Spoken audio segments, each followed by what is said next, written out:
Aku punya daging ayam udah 2 mingguan di freezer. Hari ini mau aku masak semua. Halo teman-teman, assalamualaikum. Bingung banget hari ini tuh aku mau masak apa.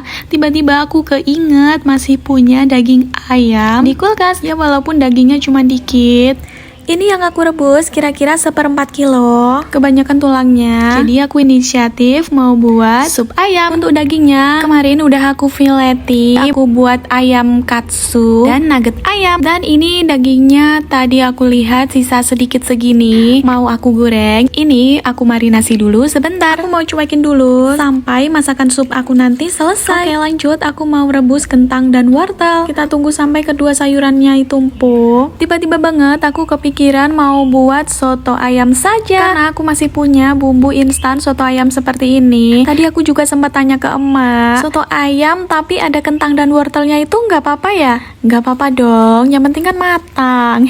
Nggak lupa juga aku selalu pakai bawang goreng. Lanjut terakhir kita cemplungin kubis dan daun bawang. Oh ya, ternyata rasanya kurang asin, jadi di sini aku tambahin garam sedikit. Jangan lupa koreksi rasa. Di sini udah tercium aromanya, baunya tuh enak banget, sedep banget. Aku nggak sabar mau makan, tapi tunggu dulu. Aku mau masak dulu ayam yang udah aku marinasi tadi. Ini baunya juga nggak kalah enak, mungkin karena bumbu instan marinasinya tadi ya. Aku tuh selalu nyetok bumbu marinasi desaku seperti tadi, karena emang bisa bikin makanan jadi seenak ini. Oke, ayamnya udah matang. Ini anak aku pasti suka banget. Nah ini semuanya udah siap. Langsung mau aku buat makan berdua bareng anak aku.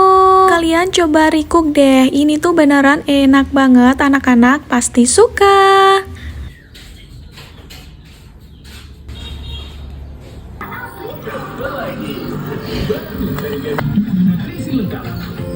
Ini minuman apa ya?